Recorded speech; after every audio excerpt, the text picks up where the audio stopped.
This is the second video in a series. In the first video, we began exploring 10 paradigm-shifting verses from the New Testament. We begin now with verse number 3.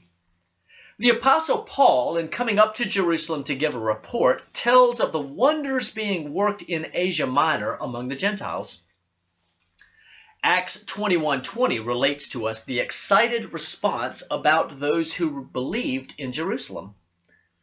And when they heard it, they began glorifying God, and they said to him, "You see, brother, how many thousands there are among the Jews of those who have believed, and they are all zealous for the Torah." Belief in Messiah does not negate or nullify the Torah.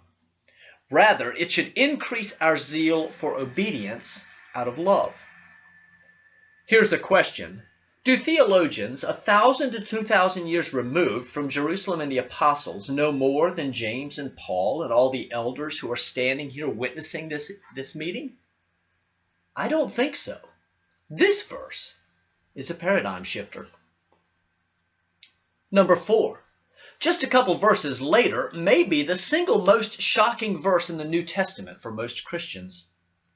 As a former pastor, when I read and fully understood this verse, it totally rocked my world.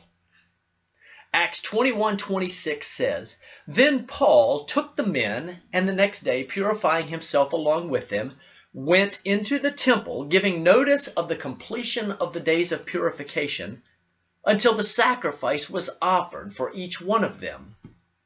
He was fulfilling a Nazirite vow from Numbers chapter 6.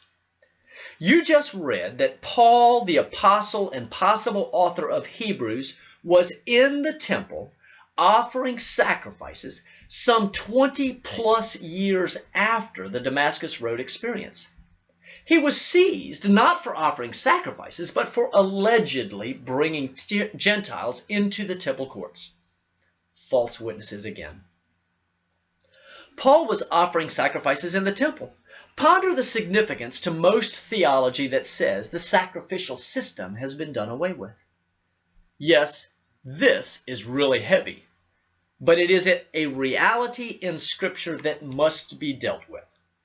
Zechariah 14:21 speaks of future sacrifices. So does Ezekiel chapters 43 and 44. Parts of Isaiah allude to the same. There is a link below with more information on this paradigm-shifting topic. Number 5. Having read and wrestled with the previous question, many come to the conclusion that Paul was just acting according to custom and meant no theological harm. While this would make him out to be a liar, let's just go to one of his 4 legal testimonies. After Paul arrived, the Jews who had come down from Jerusalem stood around him, bringing many and serious charges against him, which they could not prove. While Paul said in his own defense, "I have committed no offense against either the law of the Jews, the Torah, or against the temple, or against Caesar." Acts 25, verses 7 and 8. The presence of false witnesses. Paul, by his own testimony, clearly states that he has not committed offense against the Torah or the temple. Either he is lying or he is telling the truth. If Paul is lying, can we trust anything else he has written? If he is telling the truth, how can we claim that he taught against the Torah? You see, teaching against the Torah is an offense that is punishable by death. Just look at Deuteronomy chapters 12, verse 32 through 13, verse 11. Seriously, if Paul was teaching against the Torah, why didn't his accusers simply go get a copy of the letter to the Galatians? According to Christendom, it was his defining work against the Torah. Duh! There's all the proof his accusers needed. And just for the record, that was a letter he likely wrote before Acts 15. Therefore, it was widely available to his accusers in the nearly 10 years prior to his arrest. Long story short, the letter to the Galatians is not about doing away with the Torah. It is about the misuse of the law for salvation. Galatians might not mean what you think it means. You keep using the word. I do not think it means what you think it means.